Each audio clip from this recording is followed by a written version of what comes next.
Você já se perguntou por quê? Mesmo depois de adulto, diante de uma crise mínima, você reage exatamente como se tivesse 5 anos de idade, sentindo-se pequeno, desamparado ou injustiçado. Ou talvez você note que, apesar de toda a sua dedicação em ser uma pessoa diferente, você acaba escolhendo parceiros que te ignoram ou se sente profundamente culpado sempre que precisa impor um limite. Existe uma voz no fundo da sua mente que sussurra que você não é o suficiente, e o mais curioso é que essa voz nem sempre é sua. Ela é um eco, uma gravação antiga feita em um tempo onde você não tinha escolha a não ser absorver o que vinha de quem te criou. Se você sente que está travado em um ciclo de repetição, onde parece que a sua vida é um filme cujas cenas você já conhece o final, saiba que isso não é destino e nem uma falha de caráter. É, na verdade, uma herança emocional invisível. Antes de mergulharmos nas raízes desse comportamento, peço que se inscreva no canal Reativamente, pois aqui desvendamos os padrões que governam sua mente e, ao se inscrever, você se compromete a enxergar além do automático. Muitas vezes, olhamos para os nossos pais através de uma lente idealizada ou de um ressentimento profundo, mas raramente os vemos como o que eles realmente eram. Pessoas incompletas tentando sobreviver, muitas vezes sem ferramentas emocionais, carregando por sua vez os traumas de seus próprios pais. O grande dilema psicológico da infância é que a criança precisa ver o pai e a mãe como deuses, como seres infalíveis, porque a sobrevivência dela depende inteiramente desses adultos. Quando um pai ou uma mãe não sabe lidar com a própria raiva, com a própria tristeza ou com a própria insegurança, a criança não tem o discernimento de pensar que eles são apenas humanos falhos.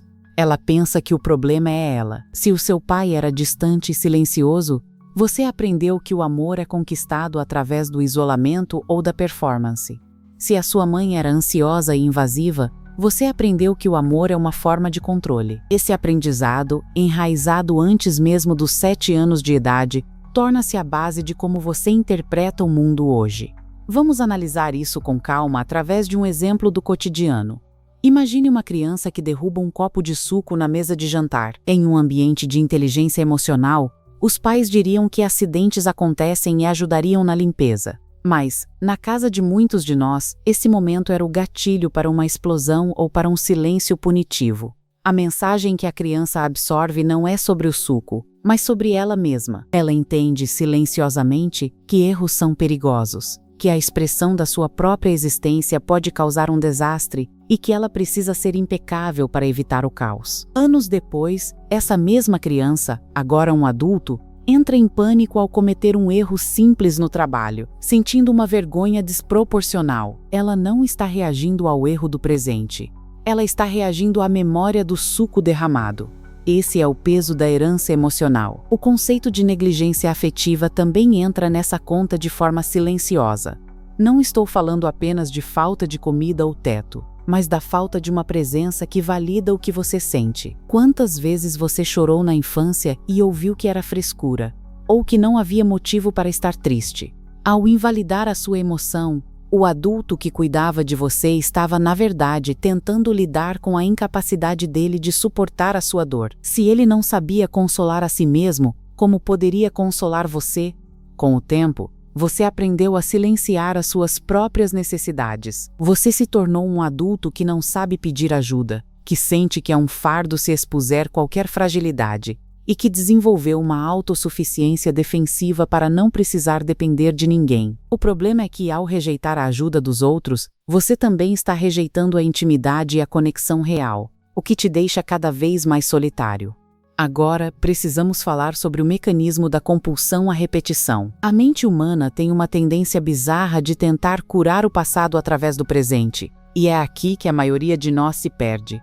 Sabe aquele parceiro que te trata exatamente como um dos seus pais tratava? Inconscientemente, você busca situações que lembram a sua infância, na esperança de que desta vez o final seja diferente. Você tenta ser o parceiro perfeito, o funcionário mais eficiente ou o amigo mais prestativo, acreditando que, se você for bom o suficiente, a pessoa vai mudar, vai te enxergar e vai te dar o amor que você não recebeu lá atrás. É um jogo cruel. Você não está se relacionando com a pessoa que está na sua frente. Você está tentando negociar com a imagem dos seus pais.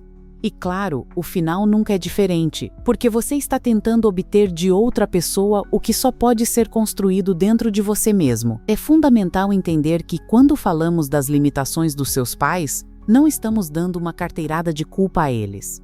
A ideia não é buscar vingança ou odiar quem te criou. O objetivo é a consciência. Quando você compreende que eles agiram a partir da própria ignorância emocional, da própria falta de recursos e do próprio ciclo de dor, a raiva começa a dar lugar a uma espécie de luto. Você percebe que nunca teve a chance de ser acolhido como precisava. E aceitar isso é doloroso. É o luto pela infância que você não teve. Mas é também o momento em que a sua vida adulta finalmente começa de verdade. A partir do instante em que você para de buscar nos outros a validação que seus pais não puderam dar, você retoma o poder da sua própria existência. A pergunta que você deve se fazer não é por que eles fizeram o que fizeram, mas o que você vai fazer com isso a partir de agora. Para começar essa mudança, o primeiro passo é a autoobservação sem julgamento. Na próxima vez que você sentir aquela onda de raiva, ansiedade ou o impulso de se retrair, pare por um segundo e pergunte a si mesmo: essa reação é adequada para o que está acontecendo agora ou ela está vindo de um lugar mais antigo? Tente identificar em qual momento da sua vida você se sentiu assim pela primeira vez. Não precisa de um terapeuta em tempo integral para começar a notar esses padrões. Quando você consegue nomear a sensação, você retira o poder dela sobre você. Você deixa de ser um boneco cujos fios são puxados pelas memórias de infância e passa a ser o observador da sua própria mente. Essa pequena pausa é o espaço onde a sua liberdade começa a crescer. Um outro ponto crucial é o exercício da autovalidação. Seus pais falharam em validar suas emoções, mas você não precisa mais esperar por essa aprovação. Aprenda a dizer para si mesmo quando sentir medo ou tristeza: eu entendo que você está sentindo isso, e está tudo bem se sentir assim. Eu estou aqui comigo. Pode parecer simples, ou até um pouco bobo no começo, mas essa é uma ferramenta poderosa de reparação.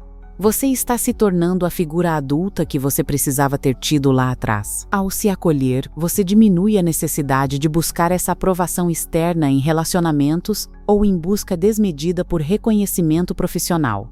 O seu eu adulto começa a se fortalecer à medida que você para de abandonar a si mesmo, da mesma forma que foi abandonado no passado. Pense no seu comportamento como um caminho de terra batida. Se você passou décadas caminhando pelo mesmo trajeto, ele se tornou uma vala profunda. É muito fácil cair nela e seguir o fluxo habitual. Mudar não significa apenas decidir que vai ser diferente. Significa ter a disciplina de construir um novo caminho, tijolo por tijolo, escolha por escolha. Às vezes você vai escorregar, vai cair na vala antiga, vai reagir de forma desproporcional. E tudo bem. O objetivo não é ser impecável, é ser consciente. A pessoa que percebe a repetição logo após ela acontecer já está anos-luz à frente de quem nem sabe que está em um ciclo. Dê-se o crédito por cada pequeno passo de consciência. A evolução pessoal é uma maratona, e a paciência consigo mesmo é o combustível mais importante nessa jornada. É provável que, ao começar esse processo de autoconhecimento, você se sinta um pouco mais solitário ou até um pouco estranho perto das pessoas que sempre te conheceram no seu modo automático. Isso é um sinal positivo. Muita gente ao seu redor vai preferir que você continue reagindo da forma antiga, porque isso é previsível e confortável para eles. Quando você muda suas respostas, as dinâmicas dos seus relacionamentos mudam. Quem não estiver disposto a crescer com você pode se afastar. Não tenha medo disso. O espaço que se abre com o afastamento de relações que não te nutrem é o espaço necessário para que novas conexões, mais saudáveis e conscientes, possam surgir. Você não está perdendo pessoas. Você está filtrando a sua vida para que apenas o que condiz com o seu novo estado de consciência possa permanecer. Outro aspecto importante é a questão da responsabilidade. É muito tentador usar o trauma de infância como uma sentença definitiva. Dizer que você é assim por causa dos seus pais é uma meia-verdade. A outra metade, e a mais importante, é que agora você é um adulto com capacidade de escolha. Seus pais moldaram o seu ponto de partida, mas você é o único responsável pelo seu ponto de chegada. Não se esconda atrás do seu passado. A compreensão da sua história serve para te dar chaves, não para te trancar em uma cela. Use as informações que você obteve hoje como ferramentas de construção. O que antes era uma barreira, agora pode se tornar a base da sua resiliência. Você conhece a dor, você conhece a falta, e isso te dá uma capacidade única de ter empatia e de criar uma vida mais profunda e significativa. A psicologia nos mostra que a neuroplasticidade, a capacidade do nosso cérebro de criar novas conexões, acontece durante toda a vida. Aquele seu padrão de comportamento, que parece tão fixo e automático, é apenas um costume neural. E costumes podem ser substituídos. Ao praticar novas formas de reagir aos gatilhos, você está literalmente redesenhando o seu mapa cerebral. É um trabalho físico, mental e emocional. Cada vez que você respira fundo antes de explodir, cada vez que você escolhe ser honesto sobre a sua dor em vez de se fechar, cada vez que você impõe um limite com calma, você está escrevendo uma nova história para o seu cérebro. Você está provando para si mesmo que não precisa mais viver sob o comando daquele passado que não te pertence mais. Ao longo dessa jornada, você vai notar que os seus pais, mesmo que não estejam mais presentes ou que não tenham mudado em nada, vão perdendo aquele peso de gigantes que tinham na sua infância. Eles se tornam apenas seres humanos. E, ironicamente, ao vê-los assim, pequenos e falhos, é que a verdadeira compaixão pode surgir. Não a compaixão que vem da submissão, mas a que vem de uma força superior. Você entende que eles fizeram o melhor que podiam, dentro das ferramentas limitadas que possuíam. E ao aceitar isso, você finalmente se liberta da necessidade do perdão deles para que você possa viver bem.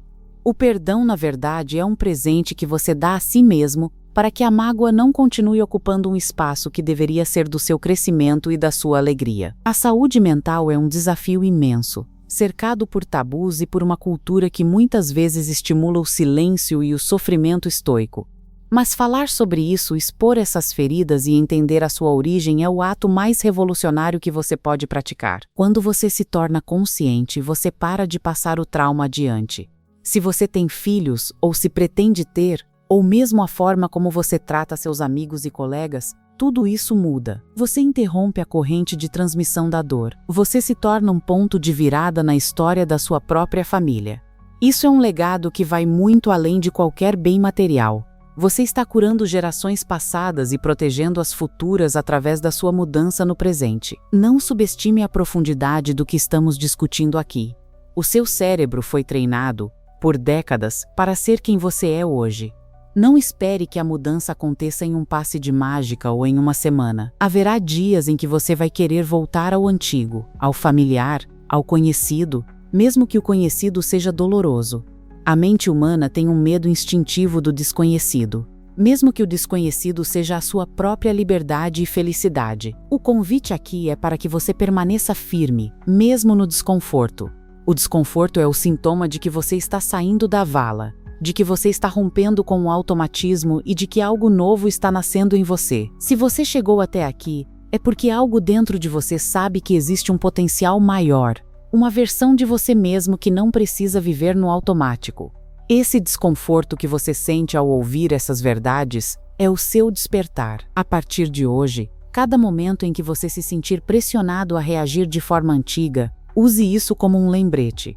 Você é o adulto no comando agora. Você tem ferramentas, você tem consciência e você tem a capacidade de escrever uma história diferente daquela que foi escrita para você. Não deixe que o passado dite o seu futuro por mais um dia sequer. Quero que você exercite agora a sua capacidade de expressão. Nos comentários abaixo, compartilhe qual é o padrão de comportamento que você mais identifica na sua vida hoje e que você percebe que vem dessa influência dos seus pais. Ao escrever, você exterioriza, você nomeia e você retira o poder desse padrão sobre a sua psique. Além disso, se este conteúdo tocou em alguma ferida antiga ou trouxe uma nova clareza, compartilhe com alguém que também está nessa jornada de autoconhecimento. Às vezes, uma conversa é o ponto de partida para a mudança de outra pessoa. Não guarde esse conhecimento apenas para você. O compartilhamento é uma forma de solidariedade emocional. Lembre-se, o seu processo é único. Não se compare com a trajetória de ninguém. O que importa é a consistência, a honestidade consigo mesmo e a coragem de enfrentar as sombras da sua própria história. Se você sentiu que este conteúdo te ajudou a enxergar um pouco melhor quem você é, Não esqueça de deixar o seu like e de se inscrever no canal Reativamente. Aqui, nós não apenas falamos de psicologia, nós traduzimos conceitos complexos para que você possa transformar a sua realidade, um passo de cada vez. Você não veio ao mundo para ser uma repetição de traumas. Você veio para ser a autoridade máxima da sua própria vida. Nós vimos, ao longo desta nossa conversa, como o seu eu adulto é, muitas vezes, apenas o reflexo de um ambiente infantil onde as necessidades não foram atendidas porque os cuidadores não sabiam como fazê-lo. Desconstruímos a ideia de que você é um fracassado por repetir erros, mostrando que isso é um mecanismo de sobrevivência tentando ser curado. Entendemos que a autoobservação, o luto pela infância, a autovalidação e a paciência formam o tripé da sua nova vida. Agora a responsabilidade é inteiramente sua. O passado não é uma sentença, mas um mapa. O que você fará com ele agora é a sua história. Finalizando esse ciclo de reflexão, convido você a um desafio prático para a sua semana. Toda vez que você se sentir profundamente incomodado com alguém ou com alguma situação, em vez de reagir, faça uma pausa, respire por 10 segundos. Pergunte-se: o que eu estou sentindo agora? Por que isso me fere tanto? Existe algo do meu passado que está reagindo aqui?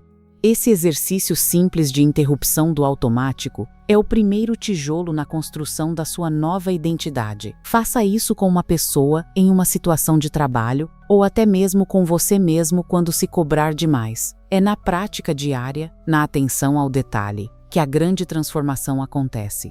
A vida é curta demais para sermos governados por fantasmas do passado. Você tem a capacidade de ser quem você quiser, desde que esteja disposto a enfrentar as verdades que estão escondidas atrás dos seus comportamentos automáticos. Mantenha-se presente, mantenha-se consciente e, acima de tudo, tenha compaixão por quem você foi e por quem você está se tornando.